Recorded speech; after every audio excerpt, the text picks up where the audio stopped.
Hello friends, आज हम भाषा अधिग्रहण की प्रक्रिया को जानेंगे। यह वह प्रक्रिया है जिसके द्वारा मनुष्य शब्दों को समझने, उत्पन्न करने और उपयोग करने की क्षमता प्राप्त करते हैं ताकि वे संवाद कर सकें। ये प्रक्रिया कई चरणों में होती है और इसे कई कारकों के द्वारा प्रभावित किया जाता है। इसमें संज्ञानात्मक विकास, सामाजिक इंटरैक्शन और भाषा के प्रति संपर्क शामिल है। भाषा अधिग्रहण को व्यापक रूप से दो प्रकार में वर्गीकृत किया जा सकता है। पहली, भाषा का अधिग्रहण, जिसमें बच्चा या अपनी मातृभाषा को सीखते हैं, और दूसरी भाषा का अधिग्रहण जिसमें कोई व्यक्ति अपनी मातृभाषा के अलावा दूसरी भाषा को सीखता है। भाषा अधिग्रहण के कुछ चरण हैं। पहली भाषा अधिग्रहण के चरण है पूर्व भाषाई चरण। यह चरण जन्म से लेकर 12 महीने तक होता है, जिसमें शिशु रोने, कूकू करने और बैबलिंग के माध्यम से संवाद करते हैं। वे अपनी मातृभाषा में ध्वनियों और पैटर्नों को पहचानना शुरू करते हैं। फिर आता है एक शब्द चरण। लगभग 12 महीने की उम्र में बच्चे एकल शब्द, जिसे होलो फ्रेज कहते हैं, उत्पन्न करना शुरू करते हैं, जो अर्थ को व्यक्त करते हैं। जैसे वो दूध कहते हैं, इसका मतलब होता है मुझे दूध चाहिए। फिर आता है दो शब्द चरण, जो 18 से 24 महीनों के बीच होता है। बच्चे दो शब्दों को मिलाकर सरल वाक्य बनाने लगते हैं, जैसे कुकी चाहिए। टेलीग्राफिक भाषण। लगभग 2-3 साल की उम्र में बच्चे 3 या अधिक शब्दों का उपयोग करके वाक्य बनाना शुरू करते हैं और अक्सर कम महत्वपूर्ण शब्दों को छोड़ देते हैं, जैसे और जूस चाहिए। टेलीग्राफिक भाषण भाषा विकास का एक चरण है, जिसमें बच्चे क्या करते हैं, कम शब्दों में संवाद करते हैं। टेलीग्राफिक भाषण को टेक्स्ट मैसेज स्पीच भी कहा जाता है। यह टेलीग्राम जैसा होता है, जो कम शब्दों में जरूरी बात बताता है। फिर आता है जटिल वाक्य, जो 3 से 4 साल की अवस्था में बच्चे अधिक जटिल व्याकरणिक संरचनाओं का उपयोग शुरू करते हैं और अपने शब्दावली को काफी बढ़ाते हैं।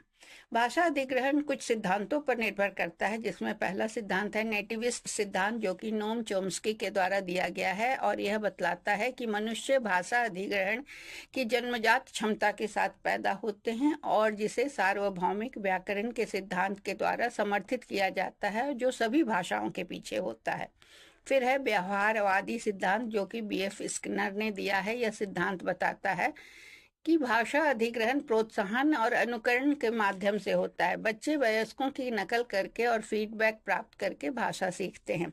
फिर है सामाजिक इंटरैक्शन का सिद्धांत। यह सिद्धांत वाइगोत्स्की के द्वारा दिया गया है और ये बताता है कि भाषा विकास में सामाजिक इंटरैक्शन की महत्वपूर्ण भूमिका है, और भाषा का अधिग्रहण देखभाल करने वाले और साथियों के संवाद के माध्यम से होता है। फिर आता है संज्ञानात्मक विकास का सिद्धांत, जो कि जीन पियाजे ने दिया था, और उनका कहना था कि भाषा अधिग्रहण से पहले कुछ संज्ञानात्मक कौशल विकसित करने की आवश्यकता होती है। भाषा अधिग्रहण को प्रभावित करने वाले कुछ कारक हैं। पहला है संपर्क।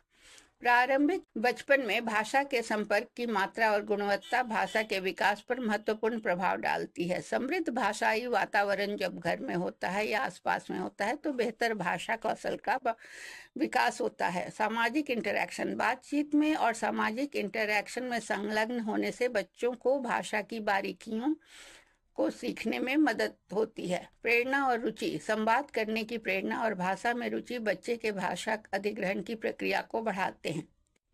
दूसरी भाषा का अधिग्रहण। यह प्रक्रिया किसी भी उम्र में हो सकती है और इसे कई कारकों के द्वारा प्रभावित किया जाता है, जैसे शिक्षार्थी की उम्र, जिस संदर्भ में भाषा सीखी जा रही है, जैसे औपचारिक शिक्षा, और शिक्षार्थी की भाषा के प्रति प्रेरणा और दृष्टिकोण।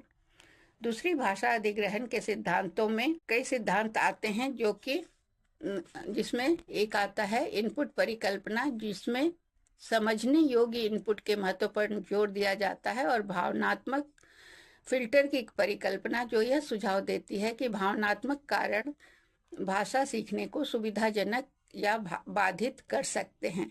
भाषा अधिग्रहण एक जटिल और बहुआयामी प्रक्रिया है, जिसमें जैविक, संज्ञानात्मक और सामाजिक कारकों का आपसी प्रभाव होता है। यह समझना कि व्यक्ति भाषा कैसे अधिग्रहित करते हैं, शिक्षा, भाषा विज्ञान, मनोविज्ञान और संचार में अंतर्दृष्टि डालने से पता चलता है।